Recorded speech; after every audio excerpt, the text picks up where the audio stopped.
On se retrouve aujourd'hui pour une vidéo qui fait suite à celle de la formule de Makin. Si vous ne l'avez pas vue, je vous encourage évidemment à aller la regarder, elle est très instructive et ça me ferait très plaisir. Et sinon, surtout, il est possible que des points vous paraissent un peu obscurs dans ce que je vais aborder par la suite. Je vous avais laissé un peu en suspens la dernière fois et je m'en excuse, croyez-moi, l'attente en valait la peine. On avait vu la dernière fois qu'on pouvait construire des formules assez farfelues autour de pi avec des arcs tangentes. L'idée c'était de faire de la découpe d'angle et d'utiliser le développement en série de l'arc tangente pour réussir à approximer convenablement les décimales de pi. Je vous remets donc devant vos yeux ébahis les deux formules qu'on était parvenus à dégager au cours de la précédente vidéo. Et si vous avez une bonne mémoire, à la fin j'avais parlé des dénominateurs. Il était curieux de tomber naturellement sur 1, 2, 3 et 5 dans la mesure où ça faisait fortement penser à Fibonacci. Alors, est-ce que c'est une simple coïncidence ou est-ce qu'il y a véritablement un truc profond derrière? De façon générale, en maths, quand vous reconnaissez un pattern, c'est louche. Et il est possible que quelque chose de subtil se cache derrière. Mais après tout, on n'a que 4 occurrences. Pas la peine de se lancer pour le moment dans des grands raisonnements qui peuvent ne pas aboutir. Autant vérifier d'abord rapidement si une 5e occurrence est possible ou si c'est juste un coup de chance. On va se mettre tranquillement sur un graphe. Partons de l'arc tangente de 1 tiers.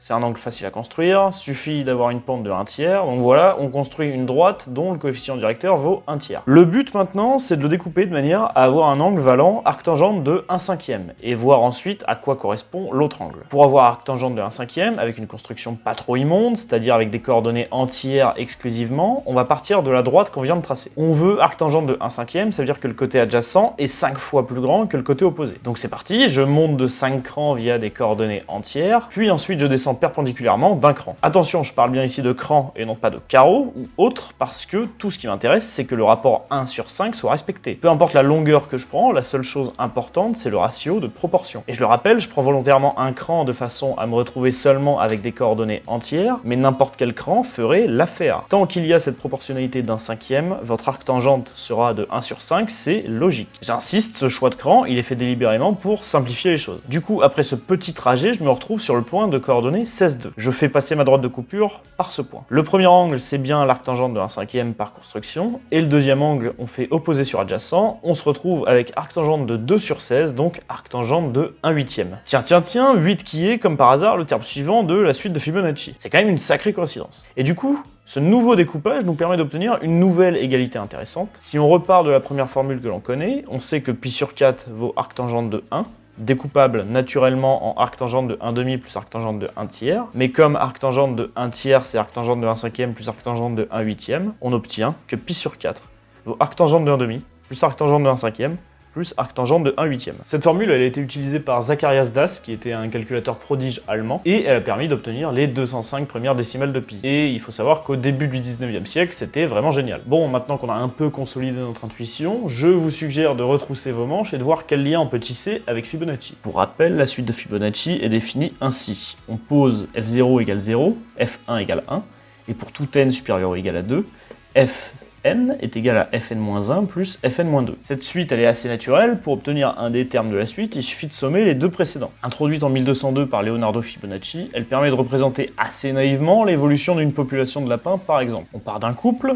et dès qu'ils sont en âge de se reproduire, ils engendrent un nouveau couple. Du coup on a deux couples, le premier qui est toujours en âge de se reproduire et qui va en engendrer un troisième, et le second qui est encore trop jeune pour se reproduire. Si on suit la même logique, on va passer à 5 couples, puis à 8, et on est très vite en veille de lapin. Cette représentation est évidemment naïve et ne prend pas en compte toute la complexité qu'il y a autour d'une population de lapins. Il y a évidemment plein de paramètres qu'on peut rajouter pour affiner le truc. N'empêche qu'à l'époque c'était un problème très récréatif et cette suite possède des propriétés remarquables. J'aimerais qu'on s'intéresse à une de ces propriétés en particulier parce que c'est elle qui va nous permettre de faire le lien entre les arcs tangentes et Fibonacci. Je vous affiche les 10 premiers termes de la suite et on va essayer de remarquer quelque chose qui ne saute pas aux yeux tout de suite. On a 0, 1, 1, 2, 3, 5, 8, 13, 21 et 34. Je vais prendre deux termes séparés d'une étape. Par exemple, 3 et 8.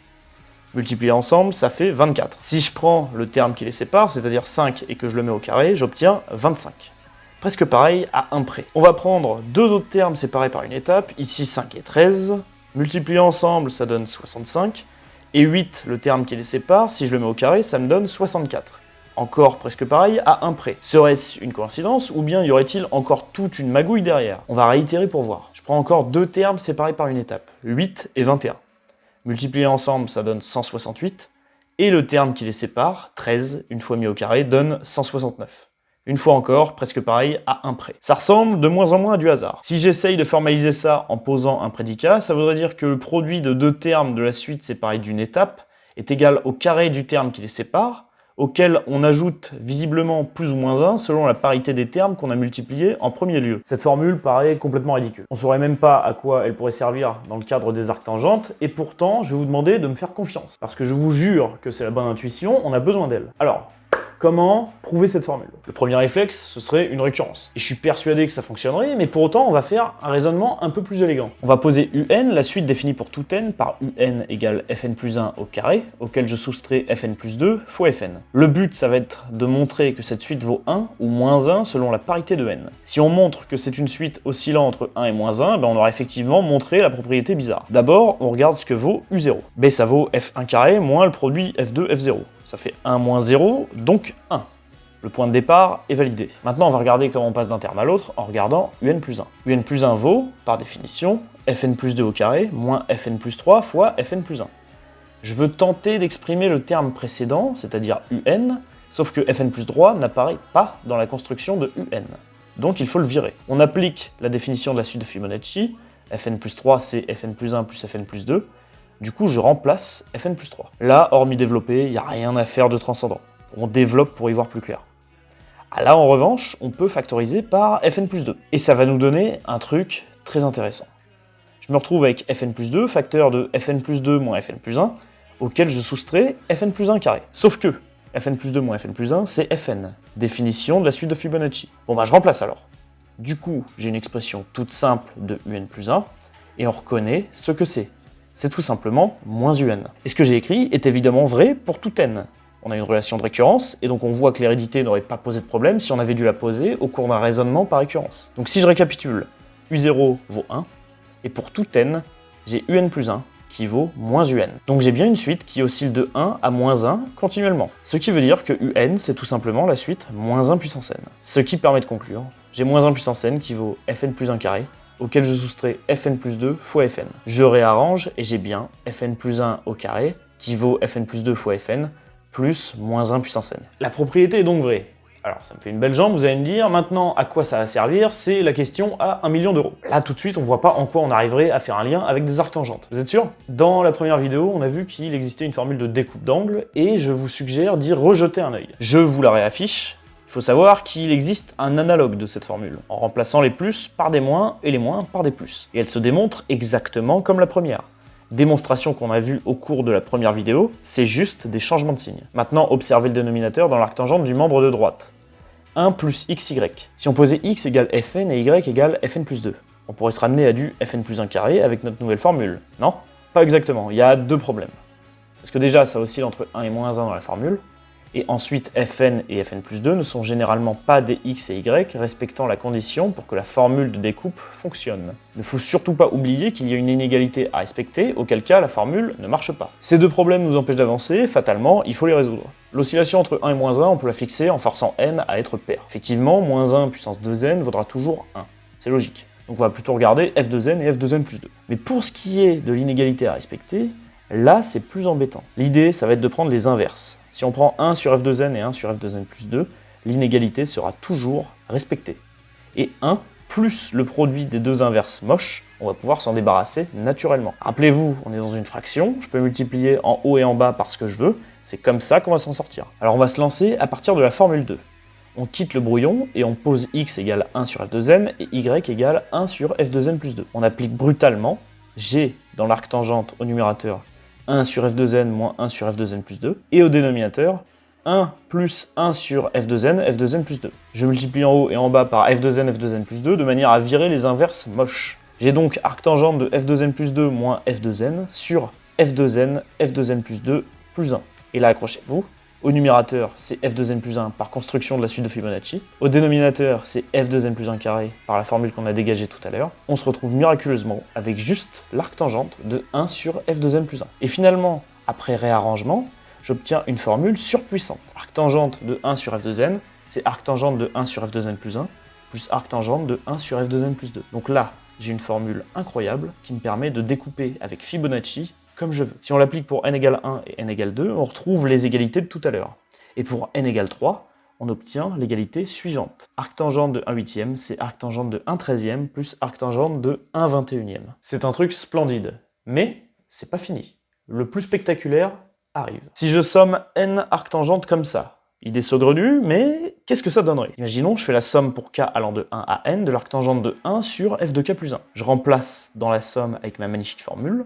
J'ai du coup somme pour k allant de 1 à n de l'arctangente de 1 sur f de k moins l'arctangente de 1 sur f de k plus 2. Mais regardez bien, j'ai une somme télescopique. Est-ce que tu sens mon excitation là? Effectivement, pour ceux qui ne connaissent pas le télescopage, en développant la somme naïvement, la majeure partie des termes se simplifie. Il me reste que le premier terme et le dernier terme. Mais arctangente de 1 sur f2, c'est arctangente de 1, donc pi sur 4. Ça veut dire qu'après réarrangement, que pi sur 4 vaut la somme des arctangentes de 1 sur f de k plus 1 plus arctangente de 1 sur f de n plus 2. Ce qui me donne une formule qui m'évite de faire des découpes successives.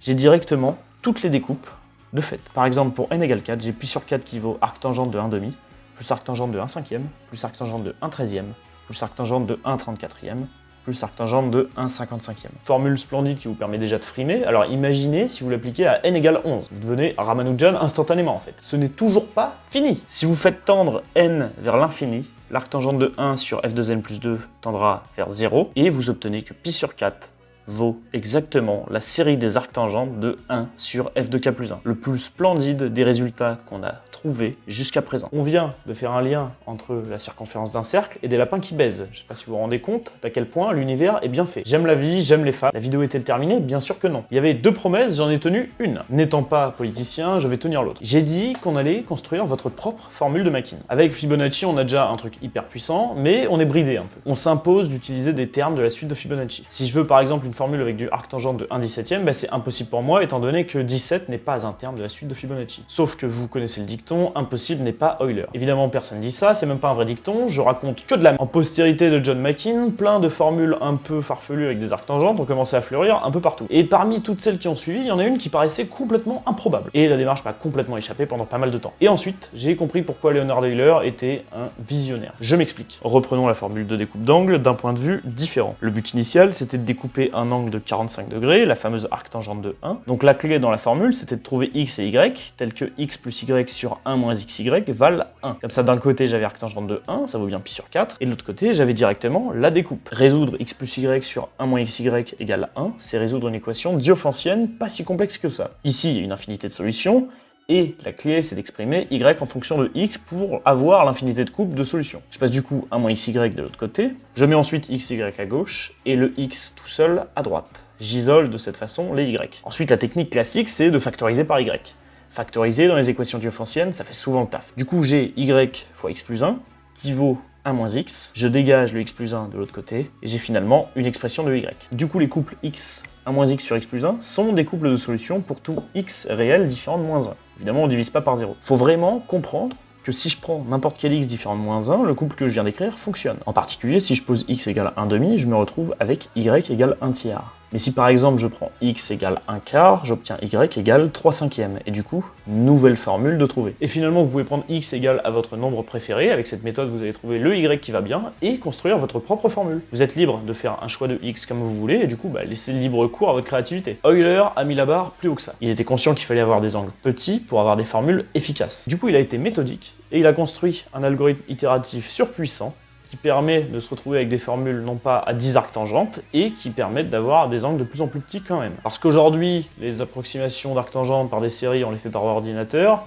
mais à l'époque, quand tu devais calculer un nombre à 2 ou 3 chiffres avec une puissance 53, t'étais rarement content, quoi. C'est pour ça que, plutôt que de devoir faire 10 approximations, il serait préférable d'en avoir que 2 à faire. Et c'est pour ça qu'avant les ordinateurs, on a privilégié les formules de Makin avec peu de termes. L'équation diophantienne de tout à l'heure est généralisable. Pour n'importe quel R différent de 0, il existe une infinité de couples à l'équation x plus y sur 1 moins xy égale R. Il suffit de faire les mêmes manips que tout à l'heure, isoler y, factoriser par y, et on obtient que x, r moins x sur rx plus 1 est systématiquement un couple de solutions. Et du coup là, vous allez pouvoir anticiper la découpe. Si je reprends ma splendide formule, pi sur 4 égale arctangente de 1 demi plus arctangente de 1 tiers. L'angle que je veux découper, c'est forcément le plus grand, c'est-à-dire arctangente de 1 demi. Donc R vaudra 1 demi dans ma formule. Et je vais me retrouver avec d'un côté arctangente de 1 tiers, comme ça ils pourront s'additionner dans ma nouvelle formule, et je resterai avec 2 termes, et de l'autre, j'ai mon angle à déterminer, qui est arctangente de Y. Heureusement, j'ai fait tout le travail en amont pour trouver Y. Donc j'applique juste la formule, et on obtient que arctangente de 1 demi vaut arctangente de 1 tiers, plus arctangente de 1/7. Là où c'est avantageux, c'est que du coup, vous pouvez remonter et dire que pi sur 4, c'est 2 arctangentes de 1/3 plus arctangente de 1/7. On reste avec seulement 2 termes différents, ça fonctionne. Et cette méthode vous maintiendra autant que vous voulez, avec 2 termes différents seulement. Et ça, c'est dans la mesure où on guide la découpe d'angle vers des angles qui nous arrangent, vous l'avez bien vu. C'est encore un coup magistral réalisé par Leonhard Euler. Et du coup, il va l'appliquer plusieurs fois d'affilée. L'angle le plus grand est ensuite arctangente de 1/3, qui découpera par la même méthode en arctangente de 1/7 plus arctangente de 2/11. Ensuite, l'angle le plus grand, c'est arctangente de 2/11, qu'on peut découper en arctangente de 1/7 plus arctangente de 3/79. Réunissez tous les termes, et vous obtenez pi sur 4 égale 5 arctangentes de 1/7 plus 2 arctangentes de 3/79. Une formule si étrange à l'époque que les gens ont cru que c'était une erreur d'impression au premier coup d'œil. Mais on parle pas de n'importe qui, on parle du génie tricentenaire Leonhard Euler. La formule était vraie, on vient de le voir, et la méthode derrière est super intelligente. Seulement à la main avec cette formule, en 1 heure de temps, vous dégagez 20 décimales de pi tranquille. C'est pour vous dire à quel point il y a une efficacité dans tout ça. Et on aurait pu continuer encore en redécoupant arctangente de 1/7 pour avoir évidemment des angles de plus en plus proches de 0. Et c'est là où j'insiste, vous pouvez créer vos propres formules. Vous choisissez votre point de départ, vous itérez autant que vous voulez, vous vous arrêtez quand vous voulez, et vous obtenez une formule probablement unique à laquelle vous pouvez même donner votre nom. Du coup, on se retrouve plus avec 2 formules comme au début, mais avec un océan de formules. Genre, je peux t'en sortir 10 de mon chapeau à n'importe quel moment. Oui, mais Axel, t'as pas de chapeau. Fermez-la. Le truc étant que parmi les 10, on ne sait pas quelle est la meilleure. Et c'est quoi être la meilleure déjà? On a vu pendant la première vidéo que plus les angles étaient proches de 0, plus l'arctangente convergeait rapidement en série par construction. Mais déjà, c'est vague, et ensuite, qui dit qu'il n'y a pas d'autres paramètres. Beaucoup de questions sont soulevées sur l'efficacité de ces formules, la façon de les implémenter, et la plus importante étant, est-ce qu'il existe une façon de trouver ou bien de choisir la formule la plus optimale? La réponse est encore en cours d'étude. Néanmoins, c'est la fin de la vidéo. Et oui, navré, on en parlera au cours de la 3e et dernière partie. Le mec fait une trilogie sur les arctangentes. J'ai jamais vu un truc aussi malaise. Je vais pas en dire trop, mais le logarithme décimal, il va pas mal nous aider dans le choix des formules. Les radicaux imbriqués, ils peuvent nous aider sur comment générer des formules peut-être plus intéressantes. Et il y a peut-être des formules plus élaborées qu'on n'a pas vues ensemble et qui méritent d'être vues. Je vous expliquerai ça la prochaine fois dans une ultime partie. Évidemment, il faudra s'accrocher un petit peu. Ce sera un cran au-dessus des 2 autres. Mais sincèrement, je me fais pas de soucis pour la plupart d'entre vous. Je vais essayer d'être le plus intelligible possible. D'ailleurs, à ce propos, je pense que vous l'avez remarqué, mais le format a changé un petit peu. J'essaye d'utiliser Manim, qui est un package Python que je trouve très intéressant, qui est utilisé par Tribble One Brown. Alors pour l'instant, je suis un néophyte dessus, mais les animations ont été faites avec ça, et j'aimerais connaître votre avis là-dessus. Donc voilà, si vous pouviez exceptionnellement me laisser un commentaire pour me dire, voilà, je préfère par rapport à avant, ou c'est moins bien, histoire de voir où va le consensus, parce que je fais un test, sincèrement, je trouve ça un peu mieux, un peu plus fluide, mais ça peut ne pas plaire à tout le monde. Donc voilà, en attendant les commentaires, j'ai juste à vous remercier à tous d'avoir visionné la vidéo jusqu'au bout. Des bisous, je vous aime fort, et à bientôt pour une prochaine vidéo. Salut tout le monde.